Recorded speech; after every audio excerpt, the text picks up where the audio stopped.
Good morning, everyone, and welcome. I'm Alice Buffkin, Director of Policy for Child and Adolescent Health at Citizens Committee for Children. Before we begin, please note that closed captioning is available this morning if you should need it. I want to welcome you all to the third of 5 R.E.A.L Talks in the month of October. R.E.A.L Talks is a collaboration among Citizens Committee for Children, FPWA, and United Neighborhood Houses that grew out of a desire to confront and address the ways racism harms families and communities in our city and our state. The recent and senseless killings of George Floyd, Breonna Taylor, Daniel Prude, and too many others is part of a long history of violence against Black and Brown communities. This violence is itself a symptom of deeply entrenched racial inequities and injustices that permeate the systems that serve children and families in New York every day. Similarly, the way that COVID-19 has devastated Black and Brown communities is no accident. It is a product of decades and centuries of policies, laws, and practices that have impacted Black, Brown, low-income, and immigrant communities, making them most susceptible to this pandemic and all of its associated harms. R.E.A.L Talk aims to bring attention to these types of systemic barriers and to generate discussion on how we can challenge them and achieve real equity. During today's panel, we want to focus on an important and often underlooked aspect of the twin pandemics of COVID-19 and systemic racism, their effect on the mental health and well-being of children and adolescents. Even prior to this pandemic, New York was facing a crisis in children's behavioral health. Suicide is the second leading cause of death for children aged 15 to 19, and the third leading cause of death for children 5 to 14 in New York. In recent years, we've seen an increase in suicidal behavior among youth in general, among Black youth in particular. Children without access to appropriate behavioral health supports are often left on wait lists or churned through a revolving door of hospitalizations and crisis interventions, too often experiencing greater illness as they grow into adulthood. We know the kinds of trauma caused by COVID-19, including loss of loved ones, housing instability, economic insecurity, hunger, severe disruptions in learning, and social isolation, can have long-lasting repercussions across the health and well-being of children as they become adults. Like all the other aspects of this pandemic, the mental toll of COVID-19 has fallen disproportionately on Black, Brown, immigrant, and working class communities. In the face of these challenges, we know that New York is filled with parents, advocates, teachers, health and behavioral health care providers who are fighting every day to make life better for children and families. Many of them are listening on this webinar, and we thank you for your work. We are joined today by 3 incredible advocates who I'm very pleased to introduce. Dr. Jennifer Havens is Vice Chair for Clinical Integration and Mentoring at the Department of Child and Adolescent Psychiatry at NYU Langone Health. She is also Director of Child and Adolescent Behavioral Health at NYC Health and Hospitals, and a professor in the Department of Child and Adolescent Psychiatry at NYU Grossman School of Medicine. Dr. Warren Ng is the Medical Director of Outpatient Behavioral Health and the Director of Clinical Services for the Division of Child and Adolescent Psychiatry at Columbia University Medical Center and New York Presbyterian Morgan Stanley Children's Hospital. Dr. Ng is also President-elect for the American Academy of Child and Adolescent Psychiatry. And Dr. Erin Relaford is the Child and Adolescent Psychiatry Fellowship Training Director and Clinical Assistant Professor of the Department of Child and Adolescent Psychiatry at NYU Grossman School of Medicine. He's also the Associate Medical Director and Director of Child and Adolescent Psychiatry at the Family Health Centers at NYU Langone, Brooklyn, and Sunset Terrace. If you follow the link in the chat, you can see additional biographical information about our guests. I want to welcome Dr. Havens, Dr. Ng, and Dr. Relaford. We're so pleased that you're able to join us today. We're actually going to dive right in with a series of discussion questions for our panelists. So I want to start by returning to some of the key issues I raised in my introductory comments. Children from Black and Brown communities across New York City are experiencing heightened trauma, both from the effects of COVID-19 and from racism experienced not just in policing, but across systems. Can you talk about the ways you're seeing this trauma manifest for the children you serve and why it's so important to address? And Dr. Havens, let's start with you. And Dr. Havens, you're muted right now.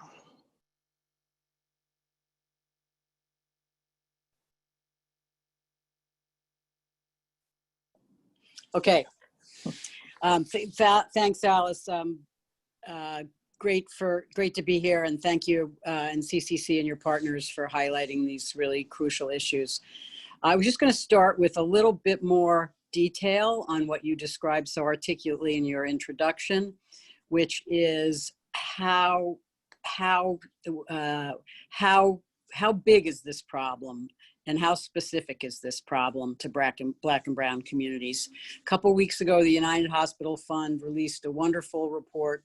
It's not wonderful, it's actually terrifying, but really important report called the R.E.A.L effect, talking about the effect on COVID in kids and families across New York State. And if we can see the first slide, please. We're going to have that slide up in just a moment. And if folks want to look in the chat, you can actually see the link to the full report. Yeah, so I want, first of all, thank you. First slide, please. That's the second slide. Carlos? Yes, so first of all, I want to thank Suzanne Budridge and Christine Ramos-Calan, who did this amazing work in consultation with a pro bono group from Boston. And this was building on a report they'd done on the effects of opioids on kids. Next slide. So this is between, just please note, this is between March and July. So this is not now, this was the first 5 months of the pandemic. And they projected that 4,200 kids living in New York State would lose a parent or a guardian to COVID. The majority of them around New York City and 57% of them in the Bronx, Brooklyn, or Queens. But I do want to point out, when you look at this map, other urban areas across New York have been also hard hit. Next slide. When they looked at this on a population level, it turns out that 1 in 1,000 New York State kids has lost a parent or a guardian to COVID. And you can see below on the slide how it compares to the same to death rates for other kinds of illnesses in the same period. Quite striking. When they broke it down by race and ethnicity, it turns out that 1 in 600 Black or African American kids lost a parent or guardian, 1 in 700 Hispanic kids, 1 in 1,400 Asian kids, and 1 in 1,500 Latino kids. So again, seeing the impact specifically on Black and brown kids. Next slide. Now, this is an unusual crisis, like nothing we've seen before.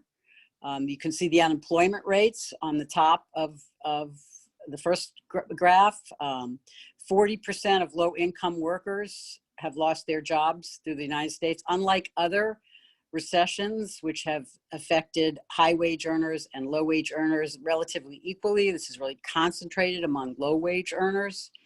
And 2.6 students in New York State, million students are affected by educational challenges in this epidemic. Next slide. This is more than 1 million children have been affected by parental job loss. We don't have good information about undocumented workers because we don't track them. But the estimates of the United Hospital Fund reported that 325,000 children in New York State will go into poverty secondary to COVID job losses. Next slide. And what does that mean? That means they're at risk for eviction. There's food insecurity and malnutrition, loss of health insurance, and difficulties with remote schooling, i.e. the digital divide. So we have a pandemic that is raging through our country, affecting all of us. But as is typically the case with pandemics, hitting the most vulnerable at baseline the hardest. So kids who don't have great access to mental health services to begin with in their communities, who are living with racial, economic, and educational stress at baseline, now doing even worse in a time where we're really looking at very significant budgetary problems. So that's unfortunately sobering, but that is the context, and we're going to go on to talk about this more with you. Thank you, Dr. Havens. Yeah, I mean, clearly really sobering information. And again, I do encourage folks to take a look on the link on the side if you'd like to see the full report. That's really helpful context. I want to turn to Dr. Relaford now. Can you speak to your work supporting families affected both by COVID and by racial injustice more broadly? Sure. Thanks again, Alice. Really happy to be here. I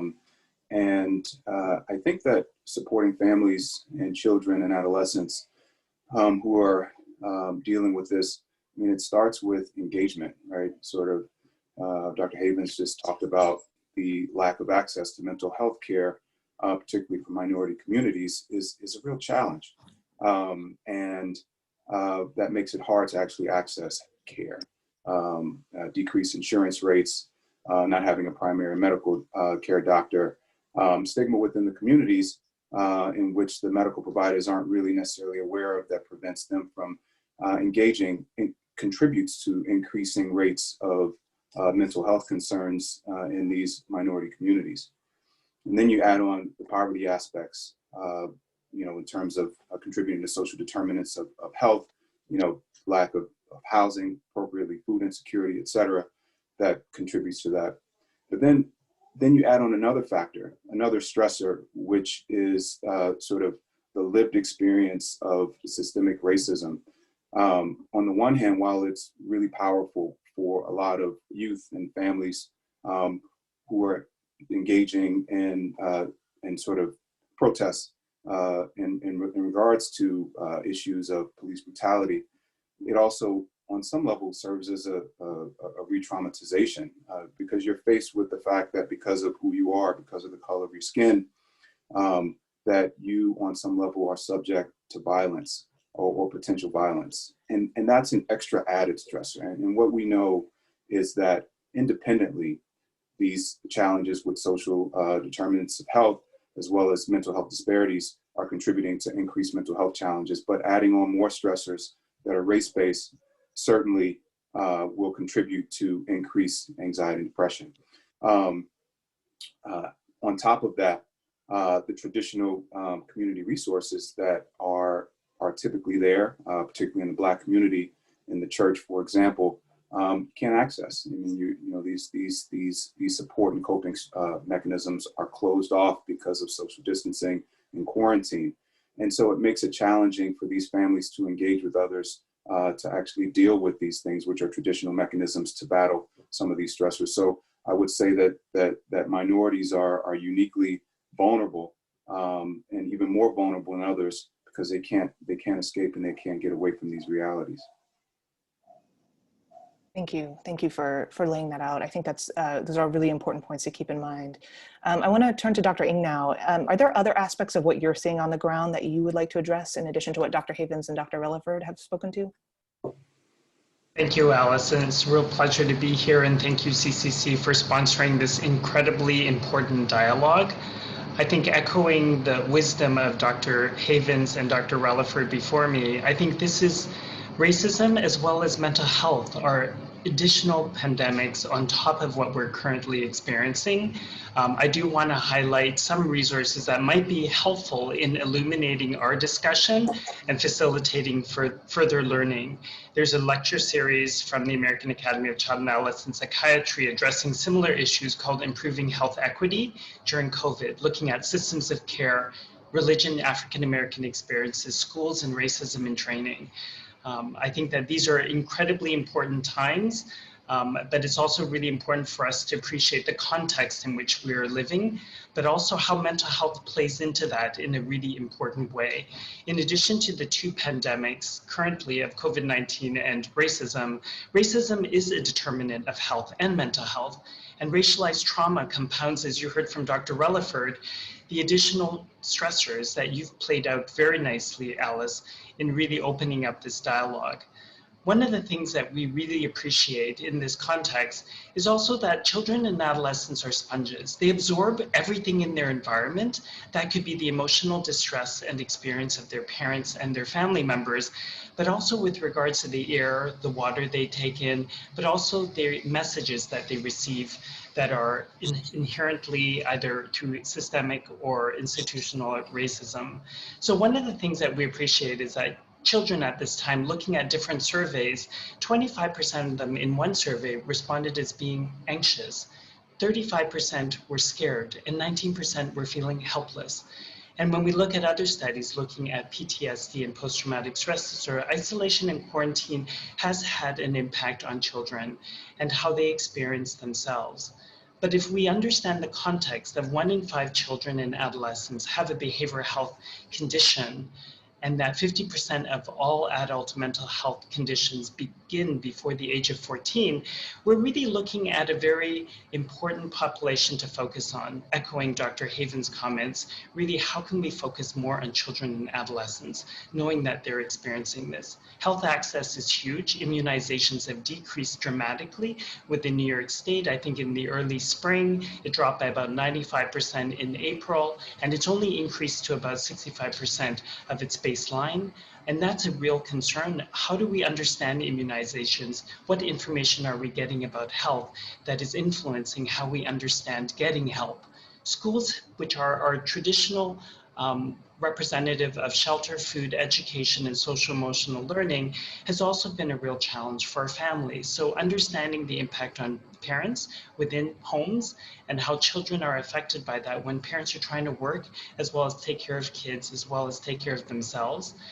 You don't have that safety and sanctuary that we had before. And as a result of that, we understand that child abuse reporting, and many of these reports are made by adults, not always within the home. So schools represent a significant part of that, but there have been a 51% decrease in child abuse reportings within New York City in May of this year. And those calls have continued to be declined. I think with going back to school, we'll definitely see how that is affected. The other thing is that what was notable about those child abuse reports was that a quarter of those reports involved substance use or alcohol among the adults or the parents or the caregivers. It's also representing the other pandemics that are going on, not only for children and adolescents, but also for adults, parents, and caregivers. We're also experiencing a spike in domestic violence, which increased in the New York State in March to 15% and then 30% in April. And we're also seeing families in stress, as Dr. Relaford very clearly pointed out. But when we look at some of the CDC MMR reports in August, looking at the disproportional impact that this pandemic has had on Black and Brown folks and families, it's very striking. Half of all Black or Hispanic identified individuals to a national survey for adults reported that they were experiencing significant adverse mental health effects, and also there had been a 25% increase in substance use in the last 30 days, or increased or new use within the last 30 days of young adults, which really warrants sort of more attention. You highlighted many important issues with regards to hunger, but I also wanted to highlight the immigration stress on many of our Black and Brown families and the sort of the fear that they live with every day. So that's a larger context, and I think just acknowledging that all of these play into the experience of mental health, as well as the healthy development of children and adolescents. And when we think about the adverse childhood experiences and the ACEs, and how we understand children's trajectory for their health, mental health, as well as their success in life, all of these are predicted by many of the factors that you highlighted, Alice. So I really appreciate this dialogue. Thank you. Thank you, Dr. Ng. And I'm really glad you brought up the issue of the number of children, the percent of children who with a mental health condition are identified before age 14, because I think that really draws attention to something I think we all know, which is the importance of getting to children and their families as early as possible, prevention, providing as many supports across all the social determinants of health as we can. So we've talked a lot about some of the challenges facing children and families. I want to turn now to a discussion of behavioral health interventions, programs, and approaches that you think are important for addressing trauma and improving health and behavioral health outcomes. And Dr. Ng, I'm going to stick with you and see if you could speak to your experience working with communities and families in Washington Heights, including through home and school-based care. Thank you, Alice. And I'm definitely, thank you, Alice. I really appreciate that. And also, I know Dr. Haven's really speaking broadly for what's happening in the city, and Dr. Relaford will add to this. But I have the privilege of working in Washington Heights, northern Manhattan. It's a rich community of color as well as culture. And it's really appreciating our communities in which we can actually have appropriate and impactful interventions. Within our community in northern Manhattan, 72% of our population is Latino identified, 7% Black. Half of them are born out of the United States, but 37% limited English proficiency, with 20% of our families living in poverty and 53% affected by rent burden.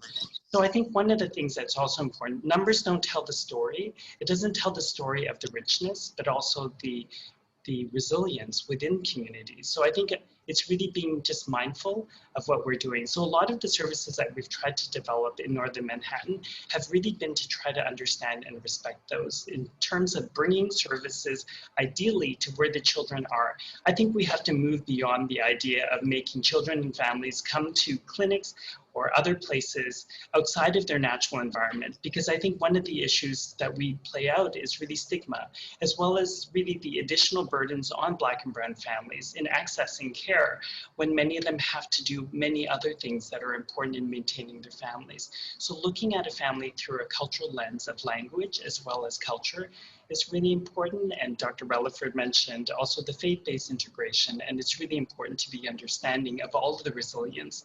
Having bicultural, bilingual providers is really key. So before COVID, a lot of the things that we did was provide home-based services through one of our crisis programs. And that really gave us a unique opportunity to work within the home, to really work with the caregivers that are taking care of the children, because sometimes the people who bring the kids to the appointments are not the ones spending all the time with them at home. And really understanding with the abuelas and our grandmothers, titis and aunts, how do we understand really a meaningful impact? The other thing is that not all families are really able to access some of the digital sort of online access in terms of telepsychiatry, which has been really dramatic in terms of what we can do. But the other things I want to go back to is really going to where the kids are. They're in schools. How can we create a more healthy, mentally healthy learning environment for children? And part of that is partnership with parents as well as with teachers. And I think during this time, we've actually launched a daily parent and teacher support line at 2 o'clock every day in English and Spanish, really to provide additional support for our community, because we know that at this time there's a lot of stress with parents in navigating all of these things. And then primary care, most of the behavioral health interventions occur within the pediatric office. There's trust, there's a relationship that you want to build from, and those are things that are really important. And half of all pediatric visits really involve a behavioral health component, so it's really important to acknowledge the strength of that. But I think going back to just telepsychiatry, which we pivoted all of our services primarily to, that's not always easy. Many of our families live in overcrowded situations where I would say that our office or for therapy has turned into the toilet Zoom or the bathroom where you can actually close the door and have a dialogue. But otherwise, it's just respecting the fact that there is really differences in the experience of really trying to deliver mental health services, but we have to deliver where the kids and the families are at. And reduce the barriers that already exist with their Black and Brown families. Thanks.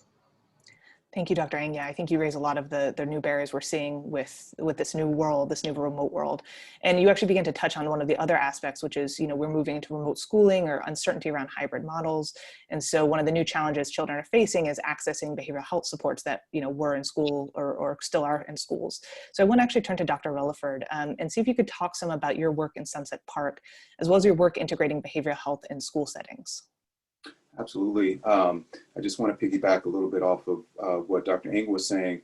I think that immigration-based concerns, particularly in the Sunset Park and Sunset Terrace community, are real. And there were many incidents of families being broken up as a result of fear of police and the similar challenges of police brutality. And so those things are sort of traumatizing families in that setting. A lot of the families are loath, even in this setting, to even come outside because of fear of contracting COVID or even, fear of being accosted. And so I think, we have to really think outside the box. And following up a little bit on what Dr. Ng was saying, you really have to take the care to where the kids are. And I think down in Sunset Park, Sunset Terrace, which is predominantly Hispanic community, but also Chinese community, we've taken the approach. Certainly we have our main clinic that provides care, behavioral health services. We have many therapists, as well as psychiatrists, child therapists. But we've really expanded the work that we've done in the schools. We have 20 school-based clinics, Family Health Center clinics of NYU, Langone, Brooklyn, that are affiliated with schools all spread throughout Brooklyn. And what we have is a social worker there who actually provides care in the schools, which is really powerful. Prior to the pandemic, it was literally being where they were. And we worked really hard to actually integrate psychiatric services into those clinics as well. When the pandemic hit, we had to make a big pivot. You know, we were making plans to actually expand telepsychiatry. We had 2 pilot schools in and around Sunset Park, Sunset Terrace, that were very successful in implementing telepsychiatry. And we quickly had to actually pivot to transitioning to telepsychiatry in all of those clinics, as well as our main clinic. That was really successful because what it did was traditionally when the kids drop off from services at the end of school, our school clinicians were actually able to continue work with the kids in the schools, which was really amazing because the kids weren't traveling, they weren't going anywhere, they were still dealing with the same concerns. Summer was a very different summer. And so folks were able to actually receive care. So the school-based model and using telepsychiatry in a hybrid fashion or directly is going to be something that's really powerful. Also, as Dr. Ng mentioned, primary care-based interventions are really powerful for us down in Sunset Park, Sunset Terrace. We've switched to almost a collaborative care model in the pediatric clinic where we've integrated psychologists and psychiatrists into that clinic. Again, going where the kids are comfortable, where they perceive the least amount of stigma. And we've been providing care there and making sure that they have access to higher levels of care if they need it through our main clinic. But I think that's sort of the major aspect. And we're beefing up our initiatives to ensure that we can support our pediatricians who are on the front lines to be able to help them to identify some of these issues. I think for clinicians, being aware of the increased rates of mental health challenges, depression, anxiety, abuse in the communities is something that we can help them with so that we can ask about it, not just about the kids and the adolescents, but also the parents who are supporting them, because if their stress is high, it will make it even more challenging for them to provide adequate care for their children and keep a safe home environment. So I totally agree. I think the traditional models of care delivery are really important, but we've really made a pivot to providing care in the schools, in the pediatric clinics, and really utilizing telepsychiatry, which has been successful to access a larger amount of children, adolescents, and families.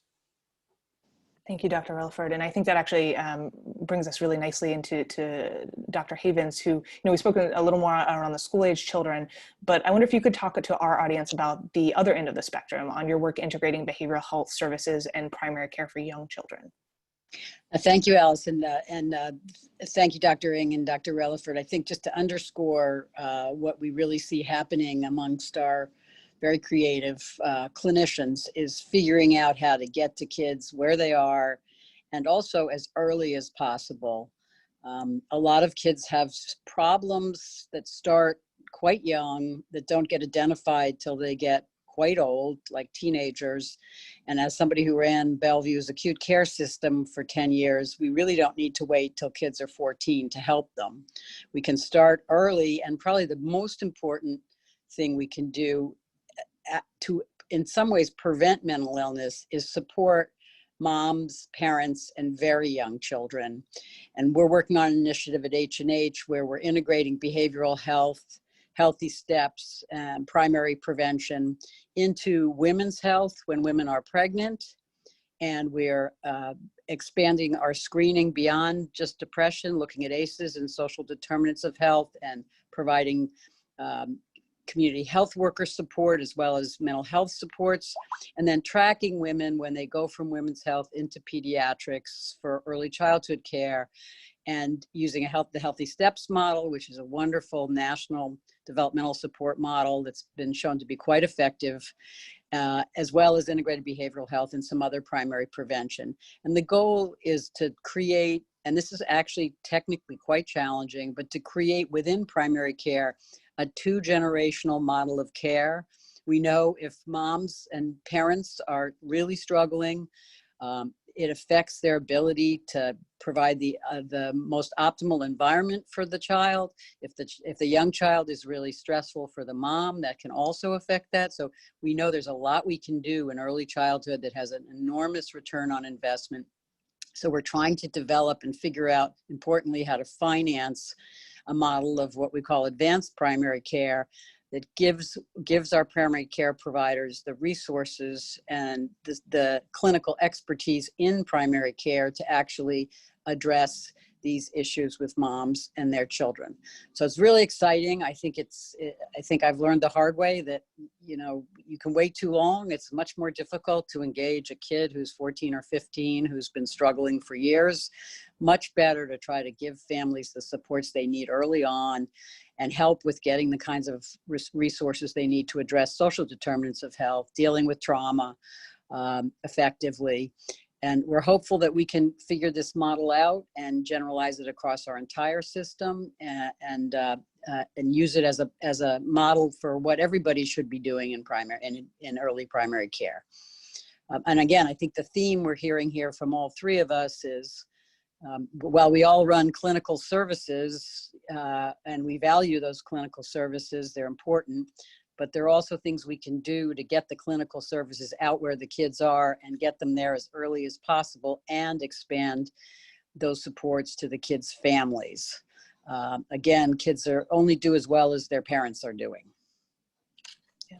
Thank you. I think that's an incredibly important point that everyone's been making, is that children are not independent, you know, people on their own. They're part of a family or part of a community, and those things need to be addressed. So I want to move on, and I think more broadly, though these issues are clearly longstanding, we are witnessing greater public attention to the ways racism impacts the many systems that serve families and children. Can you talk about the ways that institutional racism impacts the health and mental health field, and how advocates and practitioners can combat entrenched biases and inequities? And I want to start with you, Dr. Relaford, to see if you can speak some to training needs and approaches in particular. Oh, absolutely. You know, not to make this political at all, but, you know, to paraphrase Kamala Harris, you know, implicit bias is certainly real. And I think that is at the heart of thinking of ways of addressing training needs. You know, we've certainly seen in medicine, in pretty much all fields of medicine, that trainees, residents, fellows, as well as attending doctors are all subject to their own individual biases that affect the quality of care that they are able to provide to their patients. And there are disparities there. There are disparities that disproportionately affect the minorities who are actually engaging, from opiate-based care to cardiac care to renal care. All of these things we know are challenges. And I think that's the same approach that we would want to think about and take with our trainees. Now, it's, you know, when you think of implicit bias, it's not something that's a challenge for the individual in terms of on a conscious level. You know, everyone is subject to the biases that they've grown up in their communities and in this society. And unfortunately, our trainees are also, they're not immune to that. And so the approach is to educate our trainees as well as our clinicians about these issues, about these biases, so that they don't take the approach towards medicine of one size fits all. I think medicine over time has generally taken the approach that we have this particular way of providing care. We're not necessarily thinking about the unique aspects of the patient who's coming towards us. They need to fit in diagnostically, they need to fit in socioeconomically, et cetera. But the approach needs to be flipped. We need to have a patient-centric model that actually looks at the specific aspects of the patient. And to understand that more, you need to be aware of aspects of yourself that may get in the way of being able to see that patient for who they are. So training in implicit bias, which is what we're doing for our trainees, explicitly, but also in just teaching, offering opportunities to be able to explore independently your own individual biases and how they might impact the way that you see the world, see yourself, and see yourself engaging with the care of your patients. And so I think that an approach as such, and not just leaving it up to the beneficence of the individual to do well in terms of the care for their patients, you really have to explicitly go about putting this in the forefront so that it doesn't affect the care that you provide to your patients. Thank you. Thank you for that. Dr. Havens, I'd like to turn to you and hear from you your thoughts on the professional pipeline and how that's related to equity in care. Well, first of all, it's very important. One thing that really exacerbates stigma for minority kids and their families is when they go into a clinical care setting and everybody's white. And we have real challenges in our workforce, particularly we have challenges in our workforce, period, getting enough people to do this kind of work, being able to pay them enough. But as you go up the ladder of escalating training, so for example, graduate school in social work, graduate school in psychology, medical school and residency and training in psychiatry and child and adolescent psychiatry, we have fewer and fewer Black and brown people doing the work. And we have to figure out a strategy to address that, because kids need to be able to see mental health professionals who look the same as they do. So really the way we're thinking about this pipeline issue in our department goes all the way back to college, maybe even high school, and trying to engage young people in understanding what the clinical work is like. It's actually very attractive to a lot of young people, and it is a way of giving back and dealing with injustice. The other way, of course, is to become a lawyer, but we're trying to pull people into our way. So, for example, we run an undergraduate minor at NYU, which is a very diverse university, where we teach kids about mental health starting in college. Very, very popular, but exposing kids to what clinical mental health is really about and the various pathways you can take to get there. I think we have to and we are making a very serious effort to increase our recruitment and retention of non-white clinicians on the trainee level, on the medical school level. NYU just eliminated tuition and greatly increased the representation of African American and Hispanic medical students. So part of it's a class issue, that it costs a lot of money to do these things, and white people tend to have more of the money, obviously, but also it's getting young kids interested in the field and focusing on them and moving them in, and then supporting people of color as they go through their training and mentoring them and making sure the environments that they're working in are supportive and collegial, and working as hard as they can, doing the kind of work that Dr. Relaford was talking about to deal with implicit bias and systemic racism. Thank you, Dr. Havens. And I think you're speaking to the importance of youth, I think is really a good introduction, because I want to lead into Dr. Ng. And I hope you could speak to how important youth voices in effective behavioral health care generally. Thanks, Alice. And I think building off of Dr. Havens' wisdom, I think it's really important. That pipeline needs to go back, and it also needs to be much broader than it currently is. So I know that I had mentioned earlier in terms of the American Academy of Child and Adolescent Psychiatry, in terms of our website, in terms of looking at some of these issues. And there's actually a specific video looking at training within child psychiatry, addressing racism and implicit bias, which Dr. Relaford so really lucidly described. But one of the things about youth is that for those of you who have a privilege of working with teenagers and youth, they have a lot to teach us, and they are better versed on issues related to racism and implicit bias and also inequities. And so we just have to do a better job of listening and learning. And I think that in that, it's so powerful to have the youth voice and the empowerment within our behavioral health systems. We haven't done a very good job of having a dialogue. It's sometimes a one-way monologue, where we definitely have to learn more about the youth lived experience. We know how to treat them. Can we actually partner, and can we learn? And so some of the youth empowered programs nationally, such as Youth Move, and for some of the different populations, Jet Foundation for Suicide or Trevor for LGBT, those things are really powerful vehicles for us to really think about how do we galvanize our strength through our collaborations. Some of the things that we've done in Northern Manhattan, we have a program which is the lead agency is The Door. So we have the Uptown Hub. So it's a Northern Manhattan version of really creating a youth empowerment zone involving youth not only as participants, but actually as program leaders, and in terms of understanding how they can change themselves, their peers, and their communities. And that's powerful. So a psychologist and associate director for child, R.E.A.L, who works with me, is really contributing to that with our New York Presbyterian colleagues and team and leadership with Andy Nieto and all. And those are really powerful opportunities to really bring together mental health in a way that's less stigmatizing and more normalizing in terms of youth doing things such as art, music, theater, sports, the things that they want to do.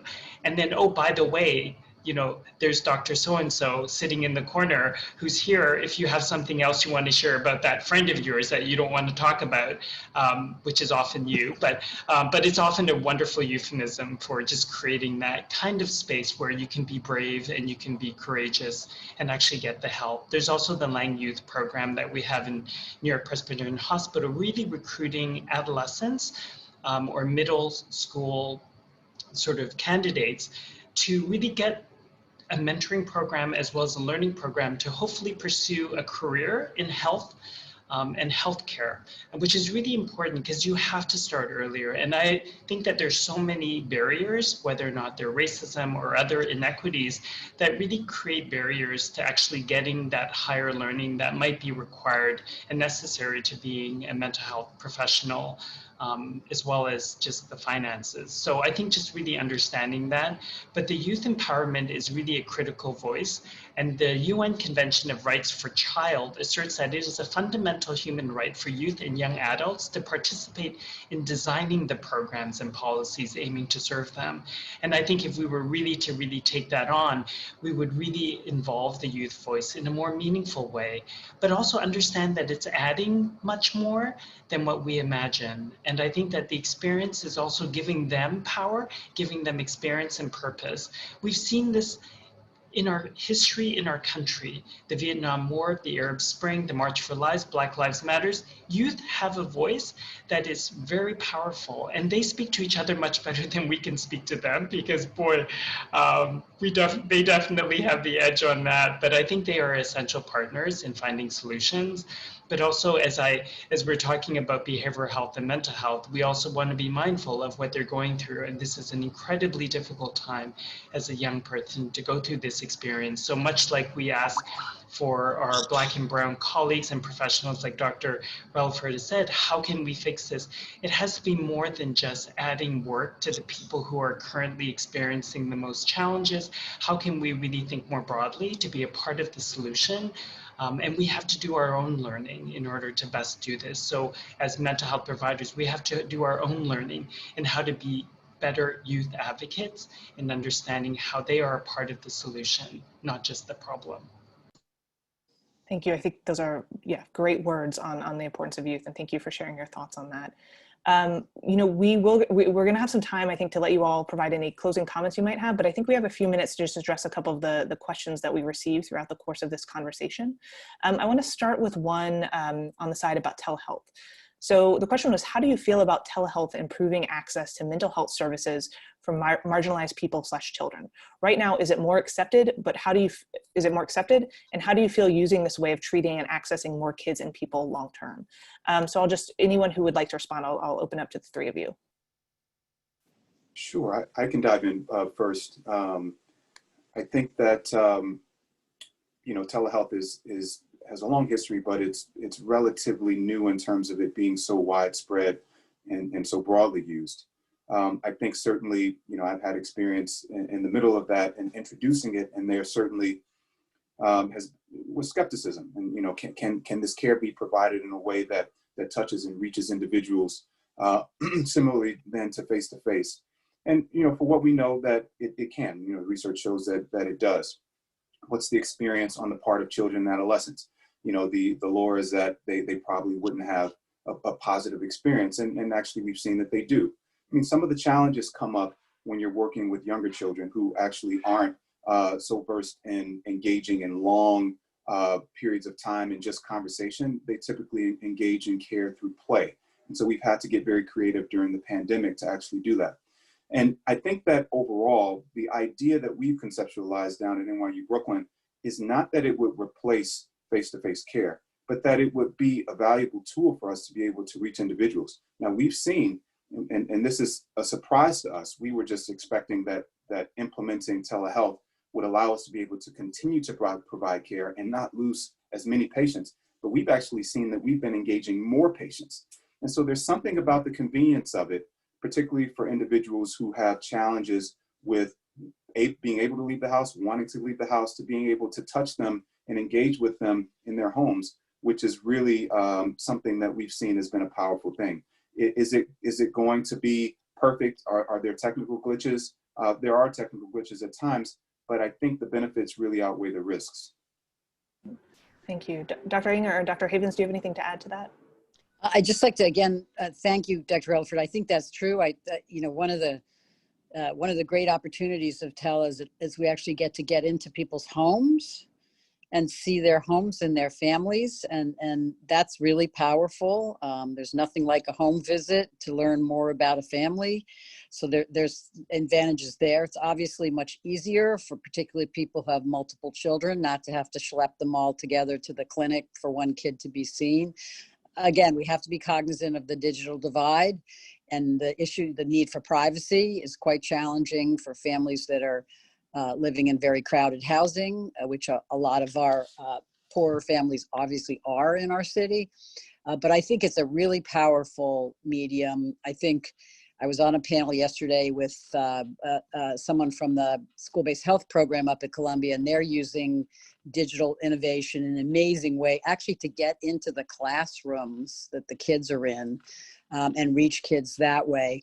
One thing that we're concerned about as we're trying to figure out how to manage the kids in school is what do we need to do? What kind of innovations do we need to help schools figure out what's going on with kids who they're only seeing remotely, particularly kids they don't know? Because we know teachers are really important and really good at identifying kids who are struggling, both obviously struggling, but also struggling quietly and struggling academically. And what does it look like in a remote world to do that? And I think we need to do some growing and innovation there, just like Dr. Relford was talking about. How do we work with really young kids?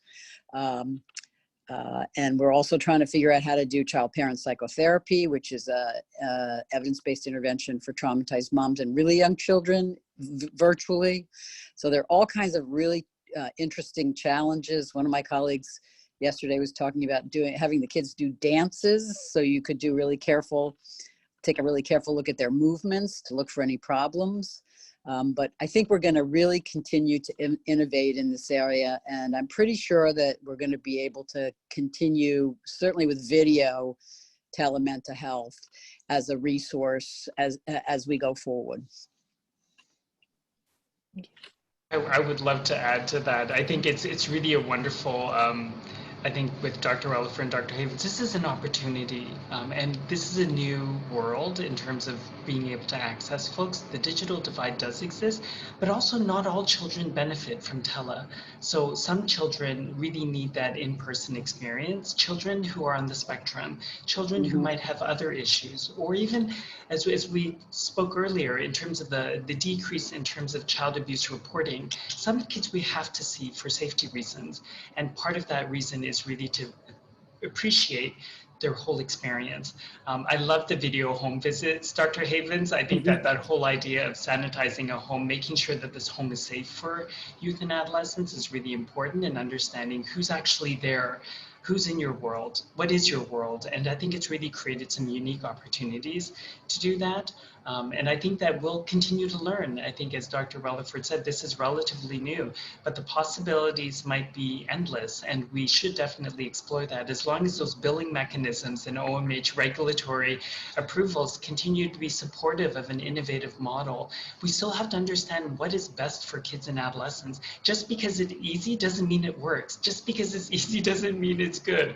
So I think we have to really hold ourselves to our feet to the fire to understand what is impactful, what is meaningful, how can we increase equity, how can we increase access. So I think those really are important questions for all of us. Thank you, Dr. Ng. I think we probably have time for maybe one more question, but just to also make sure that we give you all opportunities to raise any final, issues you might want to share with folks. I'm going to combine this and see if you have a response to this question, please share it. And if you have any sort of final thoughts, please also feel free to share those. So we have a question, given significant increase in substance use, if during the course of providing mental health services and substance use issues become evident in young people and parents or caregivers, how well are your systems positioned to respond to the need for substance use treatment and support? So I'll just open up whoever would like to start.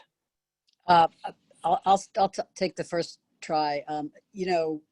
Most kids with substance use problems, the vast majority of kids with substance use problems also have mental health problems. And I would like to think that we are not victimized by the historical divide that said if you have a substance use problem, you have to go get your substance abuse problem treated before you can get your mental health treatment. No child clinician worth their salt should think that way because they tend to be very closely integrated. We do have a lot of resources in New York State for parental substance abuse. We're also making enormous progress in medication-assisted treatment for opioid addiction, also for alcoholism. So, I mean, parental substance abuse is one of the adverse childhood experiences, and it is something we are often dealing with our families. We've learned the most effective approach is a harm reduction approach where you engage people and help them begin to think through where they are and their readiness to change and be open to that. So I think we've integrated that into our work as child and adolescent clinicians, and that's essential. I just like to my closing remark, I just like to say the thing that I've been fighting for my whole career, and we need to continue to fight for, is to get more resources into the child and adolescent mental health system.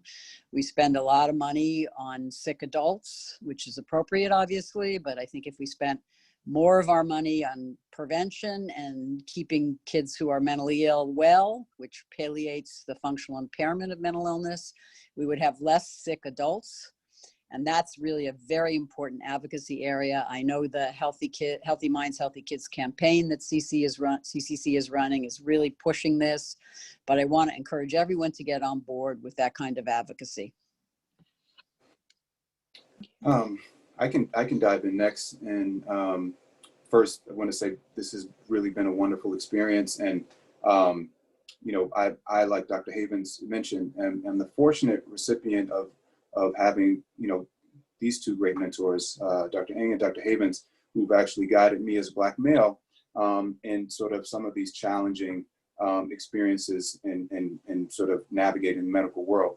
With regards to substance abuse and adolescence, I think that our clinicians are all trained to be able to identify and work with kids and adolescents who have maybe a mild to moderate level of impairment. And like Dr. Havens said, it should not be segregated in the way that, if there's a substance abuse issue, then you automatically ship them off. You need to assess it, and we train our clinicians to assess it and to be able to identify if it's a more serious issue that needs additional level of specialty care. So I think that certainly all the clinicians that are at NYU Manhattan, NYU Brooklyn, they're certainly on the lookout for that and are able to work with it in sort of more mild to moderate parameters. Thank you. And Dr. Ng, do you have any final thoughts? Sure, and I'm so grateful for this opportunity. Thank you so much to Alice and CCC and the leadership to really put this dialogue together.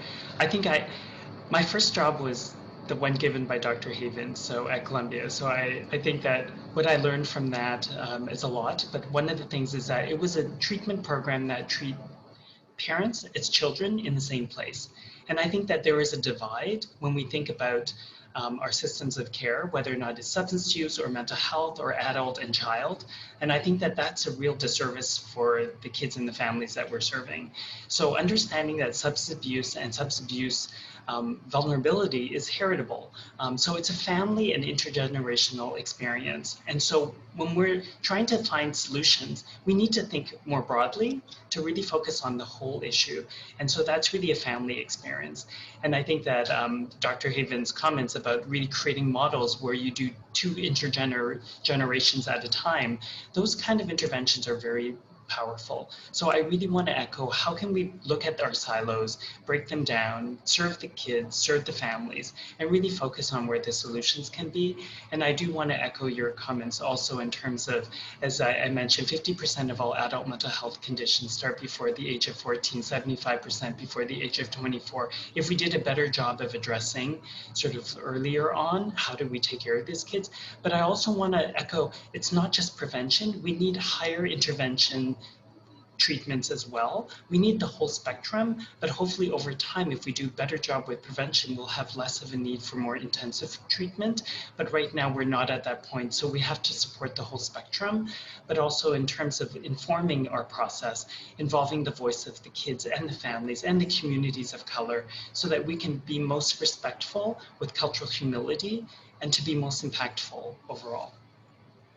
Thank you, Dr. Ng. I think those are really excellent words to end on, because we are at time, and I just want to thank you all so much for participating today. I think this has been a really wonderful and helpful conversation. I hope our audience has found good value out of it. So I also just want to mention to the folks listening that we hope you can take a few minutes to fill out a survey we have about this event. It should be in the chat box. You can also find a link there with information about the next events in the R.E.A.L Talk series. And that, this is a collaboration with CCC, FPWA, and United Neighborhood Houses. Again, we hope this discussion has been really helpful to you. As in previous sessions, we urge you to keep talking, learning, and pushing for equity. Please remain in touch with CCC and our partner organizations, UNH and FPWA, in the weeks and months that follow. And thank you again so much to our panelists for your time and for your dedication in your work. Thank you.